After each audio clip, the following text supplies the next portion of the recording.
Imagine a man so devoted to his faith that he's willing to die for it.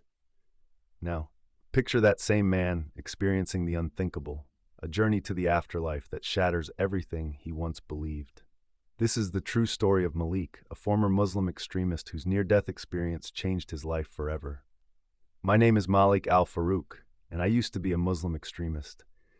I'm 50 years old now, but my story really begins when I was much younger. I grew up in a small village in the Middle East, where everyone followed Islam.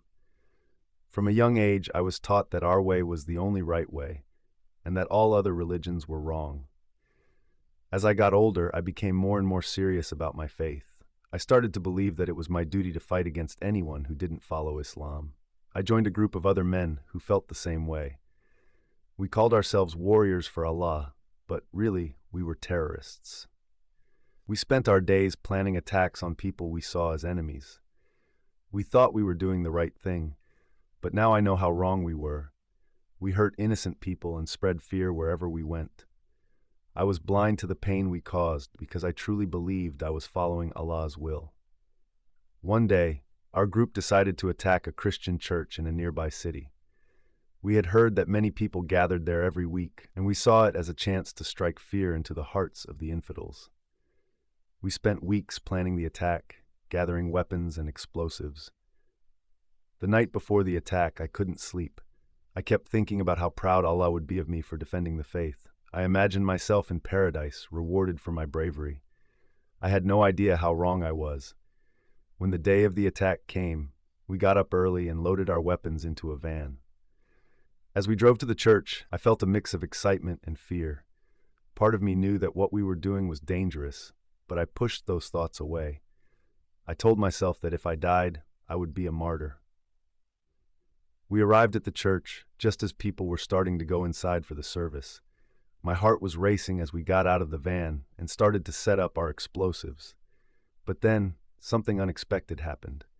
As I was placing a bomb near the church door, I saw a little girl walking in with her parents. She looked up at me and smiled, not knowing who I was or what I was doing. In that moment, I felt a sudden pang of doubt. How could this innocent child be my enemy? Before I could think more about it, I heard shouting. Someone had spotted us and raised the alarm. People started running and screaming. In the chaos, I lost sight of my group. I ran, not sure where I was going, just trying to get away. I found myself in a narrow alley, out of breath and scared. I could hear sirens in the distance, getting closer. I knew I had to keep moving, but my legs felt heavy. That's when I noticed a sharp pain in my side. I looked down and saw blood seeping through my shirt. In all the confusion, I must have been shot without realizing it. The world started to spin around me. I leaned against the wall, trying to stay upright, but I could feel myself getting weaker. As I slid down to the ground, I thought about all the things I had done in my life. For the first time, I wondered if I had been wrong. My vision started to blur, and I could feel my heartbeat slowing down. I was sure I was going to die there in that alley. As everything faded to black, my last thought was a question. What if everything I believed was a lie? The next thing I knew, I was floating above my own body. It was the strangest feeling I've ever had. I could see myself lying there in the alley, blood pooling around me. But I didn't feel any pain anymore. I felt light, like I could float away at any moment. Suddenly I was moving. It felt like I was being pulled by an invisible force. I shot up into the sky, faster than I thought possible. The city below me got smaller and smaller until it disappeared completely. I was surrounded by darkness, but I wasn't scared. I felt calm, like I was exactly where I was supposed to be. Then, I saw a light in the distance. It was brighter than anything I had ever seen before, but it didn't hurt my eyes to look at it. As I got closer to the light, I started to feel warm, like I was being wrapped in a cozy blanket. But just as I was about to reach the light, something changed. The warmth disappeared, replaced by a cold that chilled me to my very core. The light faded away, and I found myself in a dark, misty place.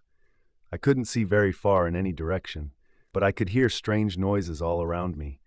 It sounded like whispers, but I couldn't make out what they were saying. I tried to move, but it felt like I was wading through thick mud. Every step was a struggle. As I pushed forward, I started to see shapes in the mist. They looked like people, but they were twisted and distorted. Their faces were full of pain and sadness. One of the shapes came closer to me.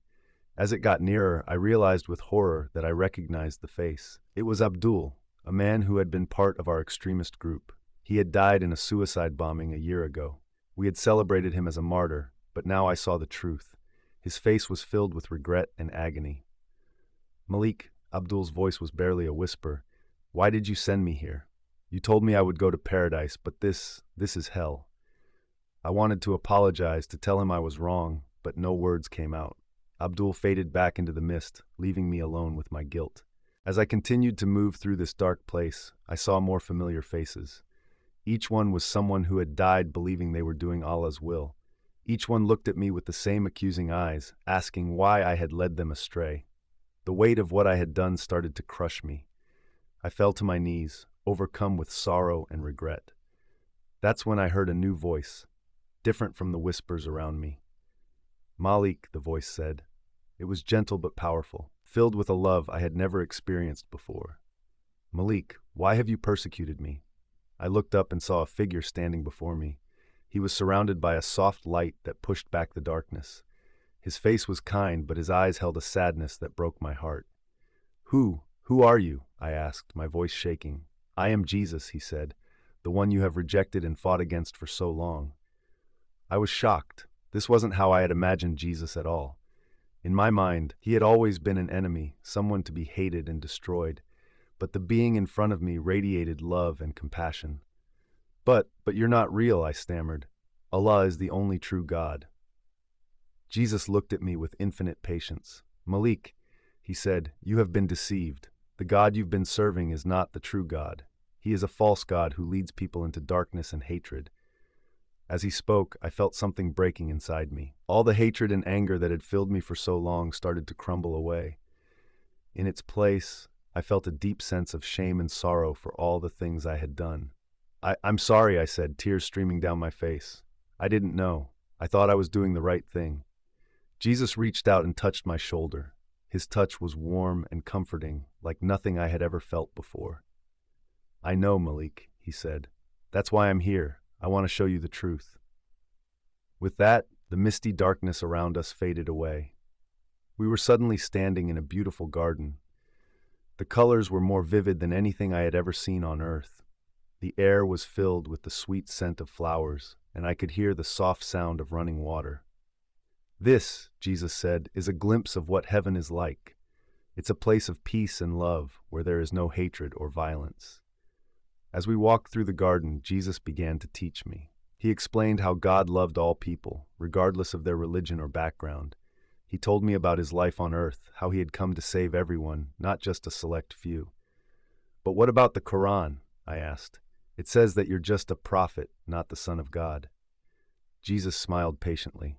The Quran was written by men, Malik. It contains some truth, but also many errors. I am more than a prophet. I am the way, the truth, and the life. No one comes to the Father except through me. As he spoke, I felt the truth of his words deep in my soul. Everything I had believed was being turned upside down, but instead of feeling lost, I felt like I was finally finding my way. Jesus then showed me scenes from his life on earth. I saw him healing the sick, feeding the hungry, and showing kindness to those that society had rejected. I saw him dying on the cross, taking the punishment for all the world's sins, including mine. This is true jihad, Jesus said, not fighting and killing, but sacrificing yourself out of love for others. I was overwhelmed by the love and sacrifice I saw. How could I have been so blind? How could I have thought that a God of love would want us to hate and kill? Then Jesus showed me something that broke my heart. I saw all the people who had been hurt or killed because of my actions. I saw families torn apart, children left without parents, communities living in fear. The pain I had caused was immeasurable. I'm so sorry, I sobbed. How can I ever make this right? Jesus put his hand on my shoulder again. You can't undo what's been done, Malik, he said. But you can choose a different path from now on. You can spread love instead of hate, peace instead of violence. As he spoke, I felt a deep change happening inside me. The anger and hatred that had driven me for so long were being replaced by love and compassion. For the first time in my life, I understood what it meant to truly love your neighbor. But then, a terrible thought struck me. Am I in hell? I asked, remembering the dark, misty place where I had started. Jesus shook his head. No, Malik. What you saw was a glimpse of hell, a warning of where your path was leading. But you're not there yet. You're being given another chance.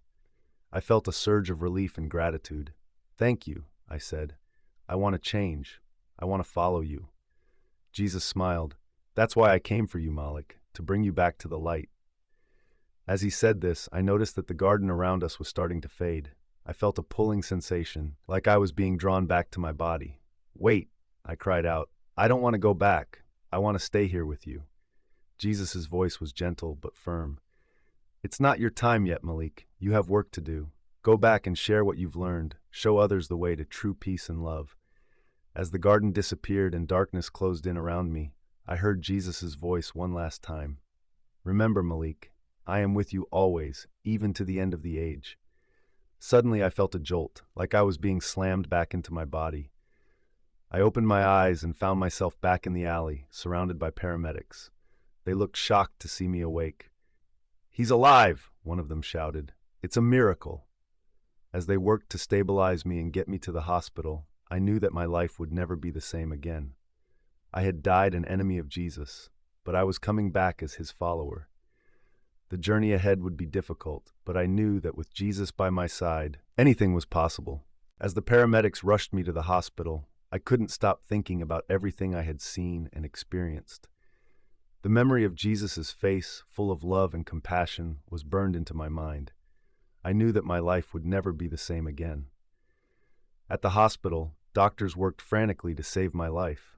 They said it was a miracle that I had survived at all, given how much blood I had lost. But I knew it wasn't just luck. Jesus had given me a second chance, and I was determined to make the most of it. While I was recovering in the hospital, I had a lot of time to think about my experience. I remembered every detail of my journey through the afterlife. The dark, misty place that was a glimpse of hell, and the beautiful garden where Jesus had taught me about true love and compassion. I thought about all the people I had hurt in the name of my former beliefs. The guilt was overwhelming at times, but I held on to Jesus' words. He had forgiven me, and now it was my job to make things right as best I could. One night, as I lay in my hospital bed, I had another vision. I saw Jesus again, standing at the foot of my bed. He didn't speak, but his presence filled me with peace and strength. I knew then that even though my journey would be difficult, I wouldn't be alone. As I got stronger, I started to talk to the nurses and doctors about what had happened to me. At first, they thought I was just confused from the trauma and blood loss. But as I shared more details about my experience, some of them started to listen with genuine interest. One nurse in particular seemed touched by my story. Her name was Sarah, and she was a Christian. She brought me a Bible and helped me start to learn more about Jesus and his teachings. Every day she would come and read a passage to me, explaining what it meant. I was amazed by how different the Jesus of the Bible was from what I had been taught about him in Islam. Instead of being just a prophet, he was God in human form, come to save us all. His message wasn't one of violence and conquest, but of love, forgiveness, and self-sacrifice. As I read more, I started to see how my actions as an extremist had been completely opposed to Jesus' teachings. He had said to love your enemies and pray for those who persecute you. I had done the exact opposite, hating and trying to harm those who didn't share my beliefs. The more I learned, the more I realized how much I needed to change. It wasn't just about leaving Islam behind. It was about becoming a completely new person. Jesus had said that to follow him, we need to be born again. Now I understood what that meant. One day, as Sarah was reading to me from the Gospel of John, I felt a sudden urge to pray. Not the formal prayers I had recited 5 times a day as a Muslim, but a real conversation with God. With tears in my eyes, I asked Jesus to come into my heart and change me from the inside out. As I prayed, I felt a warmth spreading through my body, similar to what I had felt in the garden during my near-death experience. It was like a weight was being lifted off my shoulders. For the first time in my life, I felt truly free. From that day on, everything looked different to me. The other patients in the hospital, the staff, even the police officers who came to question me about the failed attack, I saw them all through new eyes. Instead of seeing enemies or infidels, I saw people made in God's image, people Jesus loved and died for. As my body healed, my spirit grew stronger too. I spent hours reading the Bible, soaking in its message of love and redemption. I started to memorize verses, finding comfort and guidance in Jesus' words. But I knew that the real test would come when I left the hospital. How would I live out my new faith in a world that still saw me as a terrorist? How could I make amends for all the harm I had caused? These questions weighed heavily on my mind as the day of my discharge approached. The night before I was to leave the hospital, I had one final vision. I saw Jesus again, but this time he was surrounded by a group of people. As I looked closer, I realized with a shock that these were the people I had hurt through my actions as an extremist. But instead of looking at me with anger or accusation, they were smiling. Jesus stepped forward and said, "Malik, these are the ones you will help. Through your story and your changed life, you will bring healing and hope to those who have been hurt by extremism." I woke up with tears in my eyes, but also with a sense of purpose. I knew that the road ahead would be hard, but I also knew that with Jesus by my side, anything was possible. My near-death experience had shown me the truth, and now it was my turn to share that truth with others. As I prepared to leave the hospital and face the world as a new person, I held on to Jesus' promise. "I am with you always, even to the end of the age." With that assurance, I was ready to begin my new life. Leaving the hospital was like stepping into a new world. Everything looked different through my new eyes of faith. The sun seemed brighter, the air fresher, but I knew that not everyone would see me differently. To most people, I was still Malik the terrorist. The police were waiting for me when I was discharged. They handcuffed me and took me to the station for questioning. I didn't resist. I knew I had to face the consequences of my past actions. During the interrogation, I told them everything. I confessed to all the attacks I had been involved in, all the plans I had known about, but I also told them about my near-death experience and how it had changed me. Most of them looked skeptical, but one officer seemed interested. "If you've really changed," he said, "prove it. Help us stop other attacks." I agreed without hesitation. Over the next few weeks, I worked with the police, giving them information that helped prevent several planned attacks. Each time an attack was stopped, I felt a mix of relief and sadness. Relief that lives had been saved, but sadness for my former brothers who were still trapped in the lie of extremism. My cooperation with the police didn't go unnoticed by my former group. I started receiving death threats. They called me a traitor and an infidel. Each threat reminded me of how I used to think, and it made me even more determined to spread the message of Jesus' love. Despite the danger, I started speaking out publicly against extremism. I gave interviews to newspapers and TV stations, telling my story and urging others to turn away from violence. It wasn't easy. Many people didn't believe I had really changed. Some accused me of lying to avoid punishment. But slowly, things began to change. A few former extremists reached out to me secretly, curious about my transformation. I met with them, shared my experience, and told them about Jesus. Some rejected my words, but others listened. A few even decided to leave their extremist groups. One day, I received a letter from a woman named Amira. She wrote that her son had been killed in one of the attacks I had helped plan years ago. My heart sank as I read her words of pain and anger. But then I got to the end of the letter. She said she had heard about my change and wanted to meet me. Meeting Amira was one of the hardest things I've ever done. I went to her house, my heart pounding with fear and shame. When she opened the door, I saw the pain in her eyes and wanted to run away. But then she did something I never expected. She hugged me. Through her tears, Amira told me that she had been filled with hatred for years. But when she heard my story, she realized that hatred was destroying her. "If Jesus can forgive you," she said, "then with his help, I can forgive you too." We cried together that day, tears of sorrow and healing. Amira's forgiveness showed me the true power of Jesus' love in a way I had never understood before. It gave me hope that real reconciliation was possible. Inspired by Amira's example, I started a support group for people affected by extremism. We had victims and former extremists all coming together to share their stories and find healing. It wasn't always easy. There were hard conversations and painful memories, but slowly we began to see change. As word of our group spread, I was invited to speak at schools and community centers. I shared my story and taught about the dangers of extremism. But more importantly, I told people about Jesus and his message of love and forgiveness. Not everyone welcomed my message. I faced a lot of opposition, especially from my former community. Some called me a coward, others a liar. There were times when I feared for my life. But each time I felt afraid, I remembered Jesus' words. In this world you will have trouble, but take heart, I have overcome the world. Despite the challenges, I saw amazing things happen. People whose lives had been torn apart by hatred found hope and healing. Former extremists turned away from violence and embraced love. It wasn't always easy, but with Jesus' help, lives were being transformed. 5 years after my near-death experience, I stood in front of a crowd at a peace rally. As I shared my story once again, I saw faces in the audience light up with understanding and hope. I realized that God was using my past mistakes for good, just as He had promised. As I finished speaking, I said a silent prayer of thanks. I thought back to that day in the alley when I thought my life was over. Instead, it had been just the beginning.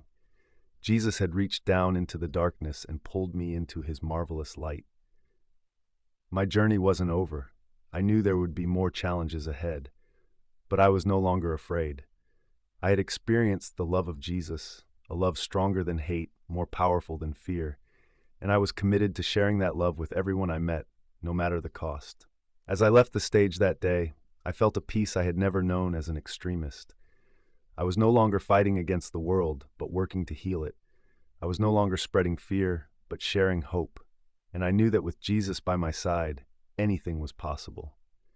My name is Malik, and this is my story. Once I was lost in darkness, but Jesus found me and brought me into the light. Now, every day is a new opportunity to share His love and truth with the world. And for that, I am eternally grateful. If this story touched your heart, don't keep it to yourself. Share it with others who might need to hear a message of hope and transformation. Like and subscribe to our channel for more inspiring true stories. And don't forget to hit that notification bell so you never miss an upload. Together, we can spread the light of God's love to every corner of the world.